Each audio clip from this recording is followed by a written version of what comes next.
Here we go, boys. Here we go. Peep the Christmas drip. It's that time of year. Isn't that sick? Hey, it's been a minute. Or a year and a half. Nick, where have you been? I know. It's been a while. Okay, I know. The typical stuff got in the way. School, work, life, the usual. But as well, over this last year and a half, every time I tried to make a new video, which was a few different times, like I'm sitting on 4 or 5, I think, unreleased videos. Every time I tried to do that, though, I just didn't feel like myself. It was bizarre. And I can't even diagnose that problem. That's the worst part. Like, I just want to get back into doing this. And you guys deserve the best. I'm not going to just put out a video for the sake of doing that. If it doesn't feel like me, I'm not going to put it out. I'm sorry. And so here we are. That brings us to today's video. If you're watching this video, it means, you know what? I'm going to give this one a shot. It's been a rough year and a half. I want this video to work out, though. This is the 3rd time I am recording this. Number 3. So if that's not worth something, I don't know what is. I'm going to be honest. It's getting hot in here. The Christmas drip has got to go. I'm sorry. Should we slick the hair back, too? What do we think? Is that better? Oh, maybe that is better. God, I'm so good looking. Anyway, on to today's video. What are we doing? We're doing a top 10 list, which is something that I've surprisingly never done on this channel before. Yeah, today we're looking at my top 10 favorite indie songs of the year. Indie is a very broad umbrella term, though, so maybe I should talk about that for a sec. Indie used to mean independent, so artists that have like 2 listeners on Spotify, like fully independent artists. But now with Spotify and streaming and playlists and stuff, it's sort of just evolved into a sound more than anything. So when I say indie, really all I mean is any song that didn't make the Billboard Hot 100 chart for this year. Would you guys want to see me rank those mainstream pop hits? Let me know down in the comments below, but today we're not doing that.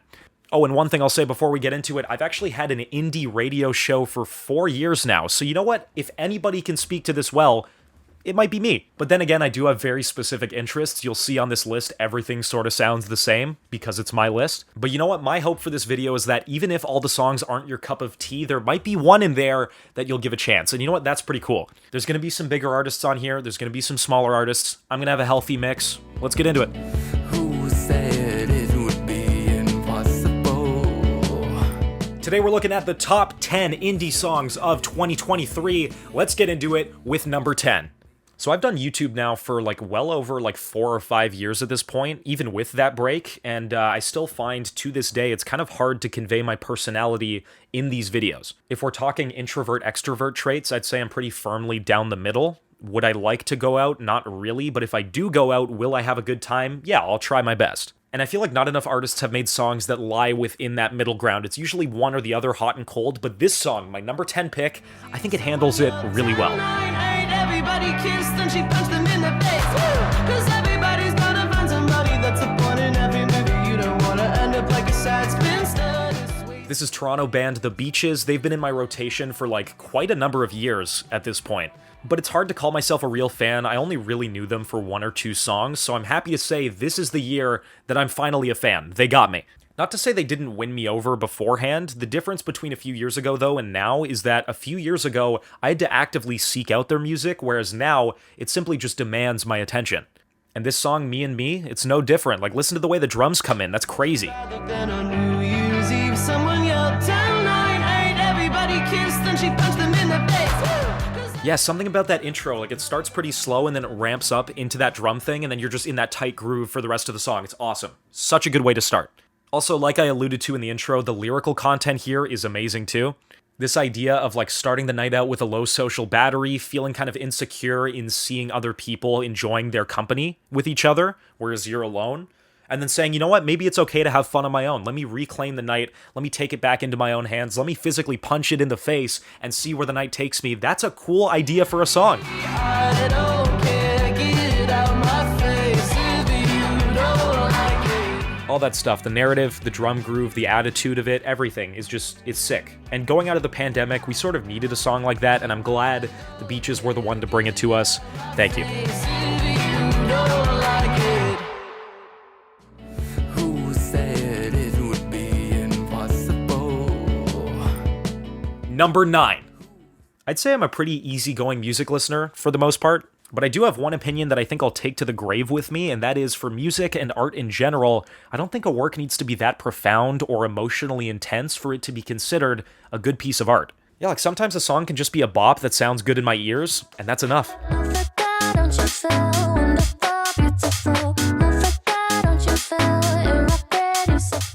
Piri and Tommy, these two, their songs are simple, but they are effective. One banger after another, that's their entire discography. Not gonna lie, I don't even know what genre you would call this. Is it pop? Is it house? Is it jungle?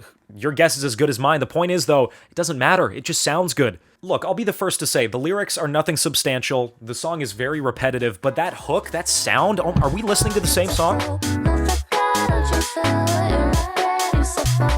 To me, it's an earworm, but in the best way possible. It's not meant to be annoying, it's just catchy by design. Also, take a listen to this warbly tone in the second verse. The instrumental here is just so nice.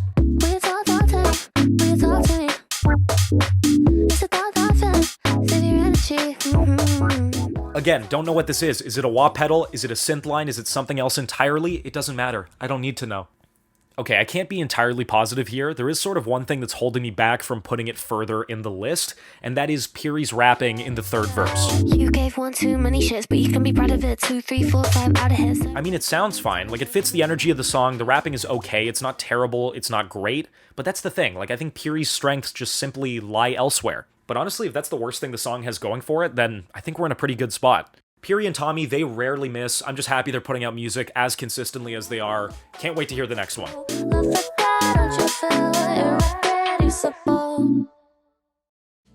Who said it would be impossible? Number 8. Oh man, with this next pick, I don't know what's going to happen in the comments. Either I'm going to lose a lot of credibility or gain a lot of credibility. Either way, I'm here for it. Roll it.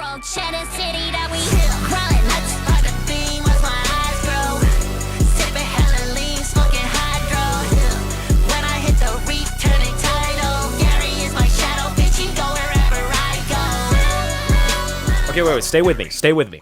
Don't click off. Stay with me. Yeah, this is a completely serious pick. I'm genuinely serious. I love this whole thing. It's not just the one song. You could put any Glorb song on here and it fits.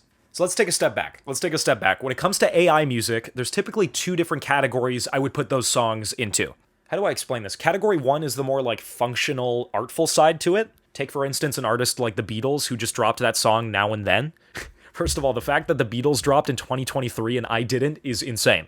But anyway, if you don't know the story behind the track, essentially John Lennon had this demo recorded way back in like the 60s. It was just a small vocal snippet, it had some instrumental stuff to it, it was pretty bare bones, but this year, Paul and Ringo, like 60 years after the fact, they used AI to separate these elements and essentially build this song from the ground up. So AI's function in this scenario has, again, more of an artful and functional purpose. And then you have that other category, which is just some kid in his basement making a TikTok of Squidward's voice slapped onto Telepatia by Kali Uchis just because it's funny.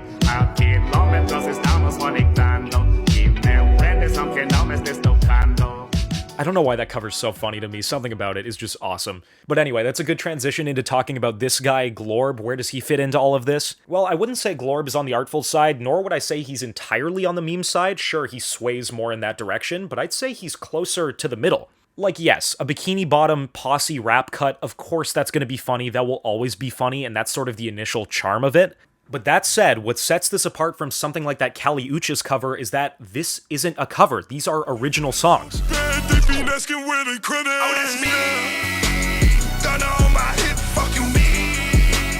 Take a listen to all of his tracks. None of them are covers. In most cases, they are genuinely good rap songs first that just so happen to be funny second. I'll say, if the songs were bad, I would scroll past them just like I would any other viral TikTok hit. But what sets Glorb apart from other TikTok and AI songs of its kind is the fact that there's such an attention to detail here that can't go unnoticed. Take, for instance, the music videos, okay? These are all 3D animated music videos. He does not need to put this much effort into it. And as well, the songs and videos feed into this larger cinematic universe that has this narrative about gang violence in Bikini Bottom, the Krusty Krab crew versus the Chum Bucket people. It's like, this is way beyond a simple meme song at this point. You know the crab like money. Know the spines like fun. Know the store keeps shining. Know that squid likes gun. It's hard to articulate my feelings on this because, again, it's just so silly. Like, I laugh every time I hear it. But I would be lying if I said I wouldn't mosh extremely hard in the pit if there was a Glorb concert right now. As a SpongeBob fan myself, I've been actively excited to see these new Glorb videos every time they drop. It's one thing to have a funny meme song, but like what routinely brings me back into this world is the fact that there is a world to even bring me back into. The lyrics and video is hilarious, the attention to detail in the narrative is insane, the songs themselves sound really good too, like shout out to Sandy specifically, I think she's my favorite of the bunch. And yeah, I would call liking this a guilty pleasure, except for the fact that I don't feel guilty about it at all. I'm so unapologetically a fan of this that I just want to see where it goes next. Who said it would be impossible? Number 7. Recency bias might have something to do with this next pick. The song only came out like a month or two ago, but even still, it's pretty fantastic. My favorite poem was the one I read to you, for the teleprompter on the tongue of my shoe. Alrighty, Quadeca at number 7, the first YouTuber turned musician I have on this list, and you know what? Spoiler alert, it won't be the last. Actually, one of the reasons I made this video in the first place was to hype up some YouTubers turned musicians that I think are kind of overlooked because of that title. And for good reason. A lot of YouTuber music does pretty much, it sucks. I was gonna sugarcoat it, no, it sucks. It sucks. But examples like Quadeca show that there is good YouTuber music, you just need to know where to find it. Take it off, just don't take it onto heart. They go and turn the lights out, thank God. Quadeca's interesting too. Over the course of his 3-album run, he's drastically reinvented himself with each new project. He started out doing SoundCloud stuff, then he transitioned into like a hybrid between that and more atmospheric rap, and now we're fully off the deep end with the more artful, meditative, ghostly rap. I don't even know what you would call it. It's sick. It's really cool. And I heard the album. You know, some songs are better than others within that space, but I will say this song channels that energy perfectly without losing sight of the hooks that made his stuff cool in the first place. This song, a la carte, it has it all. An identifiable hook, a really great instrumental. Listen to that bass lick right here. Oh, dude. Quadeca himself sounds fantastic, his lyrics are great as always, and shout out to Breakins too for delivering one of the best verses of the year in the back half of this song.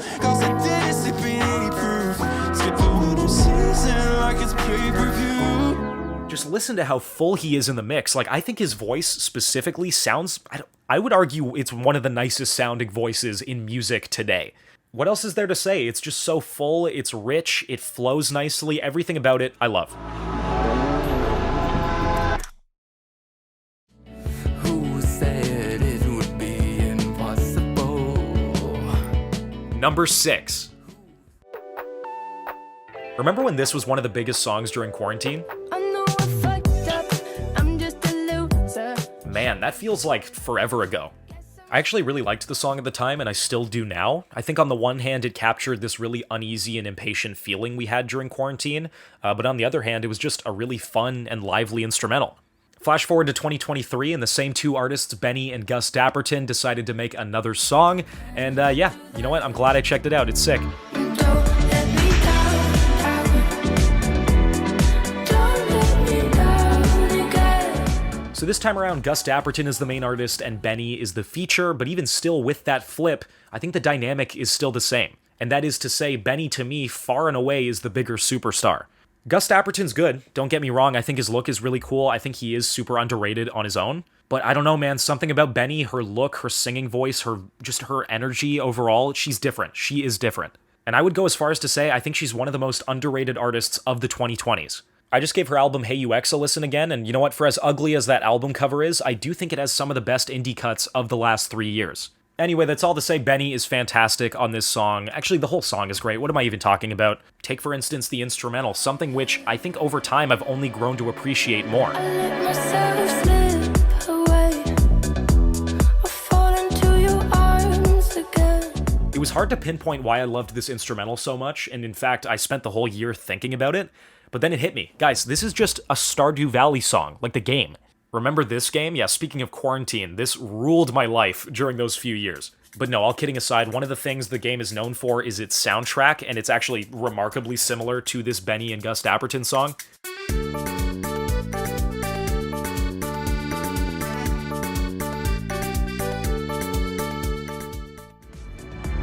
I let myself ride the wave.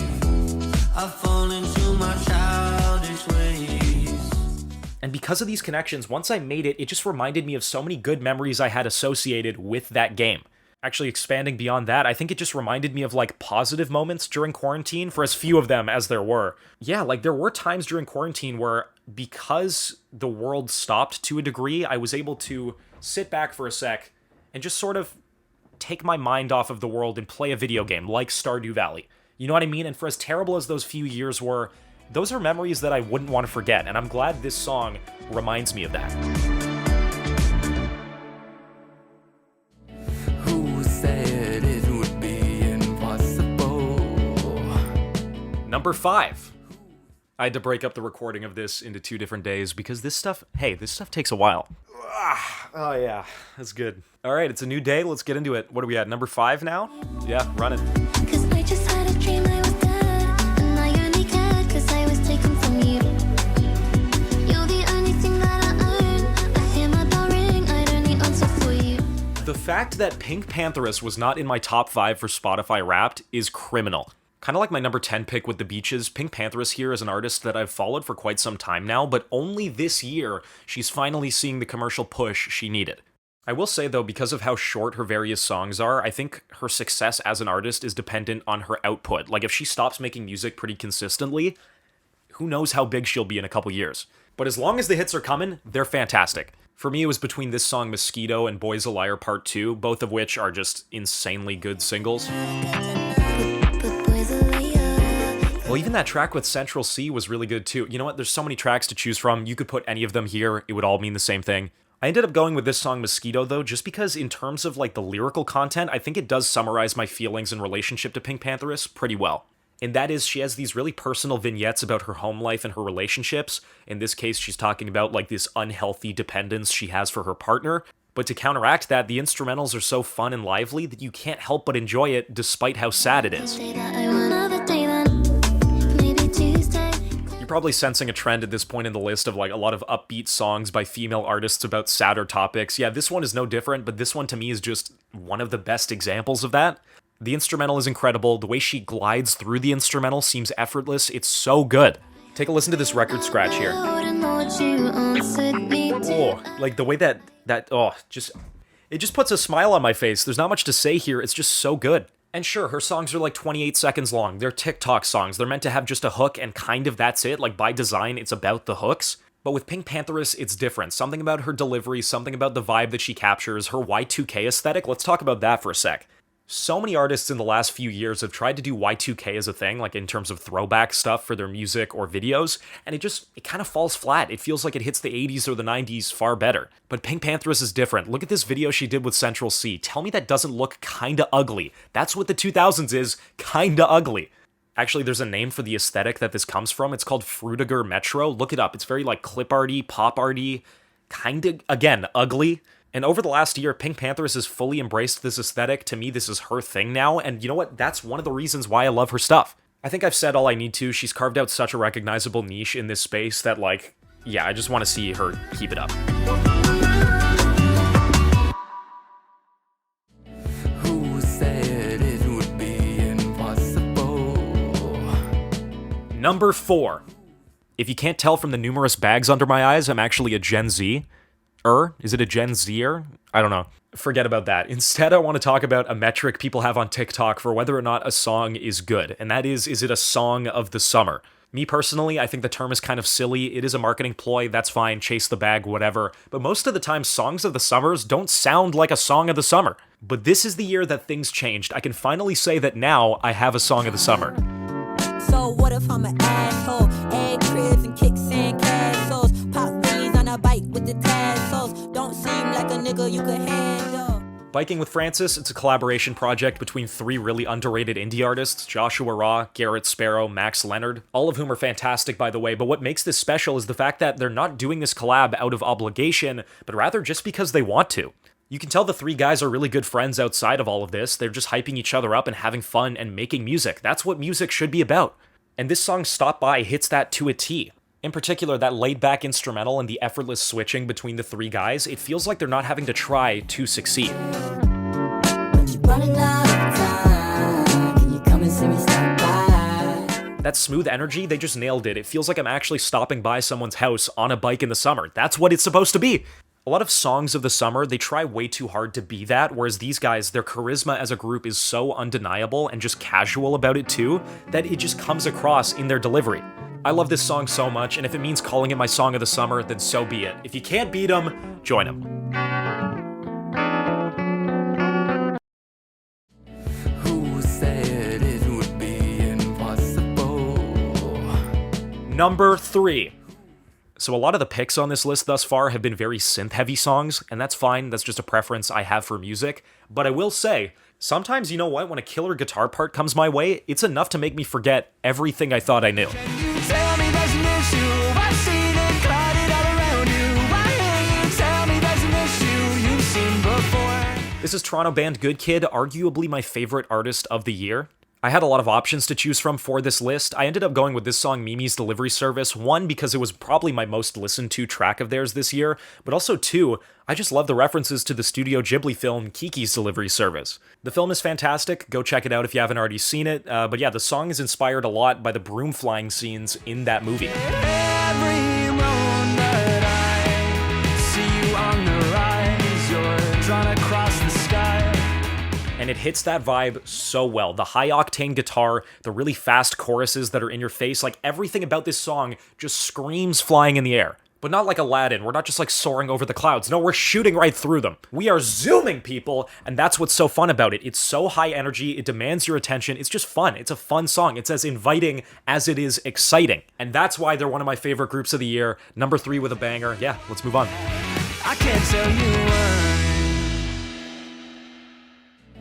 Who said it would be impossible? Number 2. Real trap shit. Hey, it's Nick from the future. I had to re-record these next 2 segments just because they didn't look good, they didn't sound good. I ended up switching around some picks earlier in the list. I don't know. It was a whole thing, but here we are.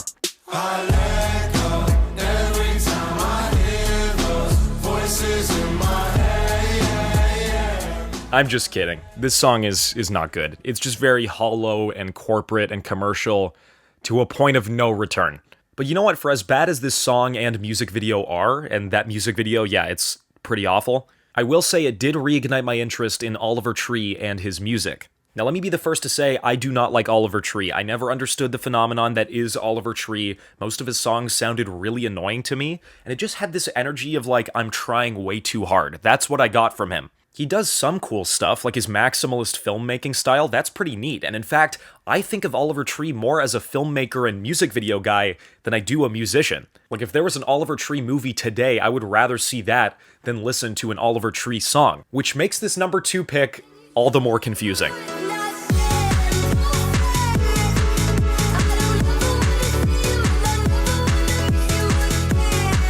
All right, I can hear you tippy-tapping away. Nick, this is a 2022 song, I understand. That said, the album that this came out on came out in the latter half of 2023, so to me, this had way more legs in 2023 than it did the year before. Also, this is a recency bias thing too. I only heard this song for the first time maybe like 2 months ago.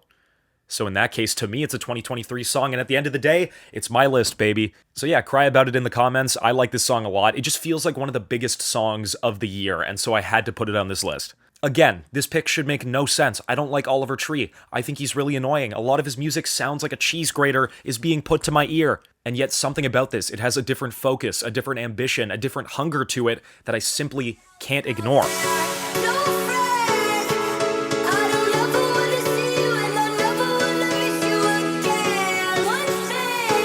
This song is the first time I actually understood and got the Oliver Tree phenomenon. An artist single-handedly won me over with one song. That's enough to put it at the top. Sure, it's all been done. The chords, the dance beat, the TikTok high-pitched vocals, it's been done. But even still, it just feels like such a big single that I can't not put it at the top of my list. Oliver Tree, I know you're watching this right now. You're still skating on thin ice, but you know what?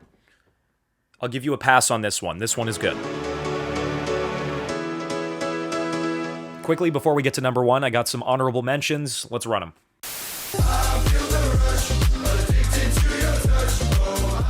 If I didn't limit this list to one song per artist, this would have cracked the top 5 easily.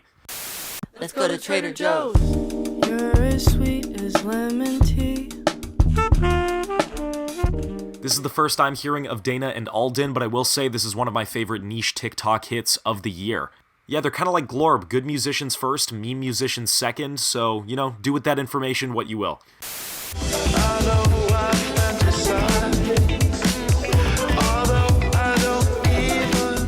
So I think the sound that made Gorillaz big in the first place is no longer around, and that's not necessarily a bad thing. Like, these new albums, they are still good, you just gotta give them a shot. Don't you notice how I get quiet when there's no one else around? Me and you and awkward silence. And the award for Best Cover of the Year goes to... I have secrets on your son, you know too many. I stay at the house where I hope that you'll protect me. Of course, come on. Good boys are layer, good boys are layer. Of course, come on. Everything nice like cherry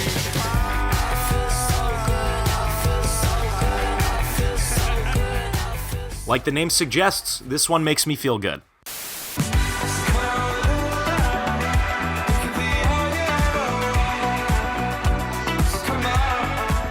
Roosevelt is great, one of the most accessible artists on this list for sure.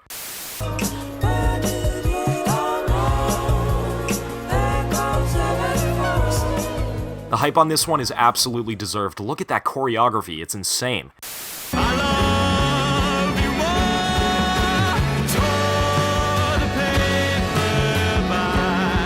I don't know what to say about this one, it's all over the place in like the best way possible. Come to the party, the automatic jump. See me one time and then physically watch. Jaleel is such a breath of fresh air, both as a musician and rapper, but also as a celebrity. Like, this guy is just so fun. He brings so much energy to all of his songs and performances. I need more of that from more people. Who said it would be impossible? Number 1.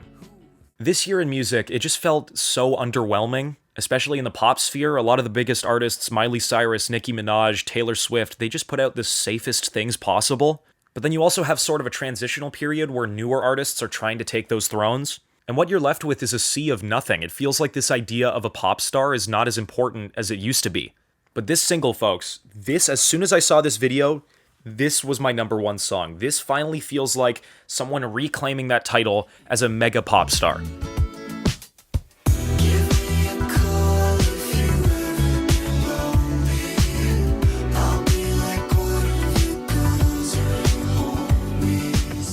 Was there any doubt this would be number 1? I don't think so. Troye Sivan, another YouTuber turned musician. See, I said it wouldn't be the last one. But yeah, Troye Sivan had an incredible year to watch. It's been awesome. He's had hit after hit after hit. He was the first guy to clear the sample for Shooting Stars, you know, that song. And of course, this song, One of Your Girls. I ended up going with this one just because it felt like the biggest statement. It really gave us an in-depth look into a pop artist that we've known for so long and we thought we knew everything about. But no, he continues to surprise us. This song, for me, feels as timely as it does timeless. It just has this really classic genre-defining quality to it. Like, if you told me it was 20 years old and I've known it my whole life, I would believe you. Everybody loves you, baby.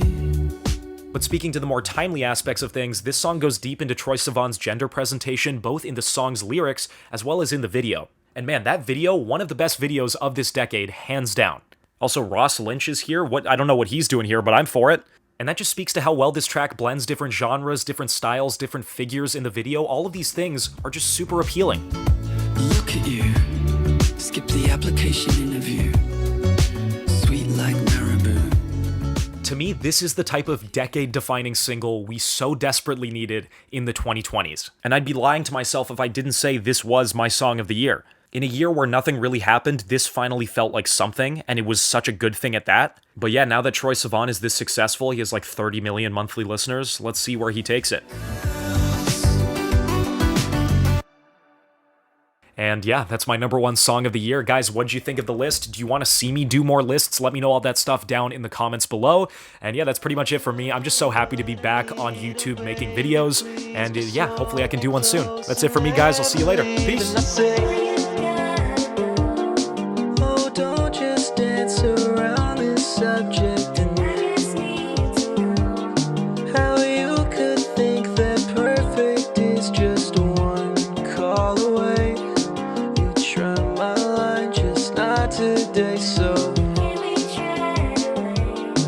I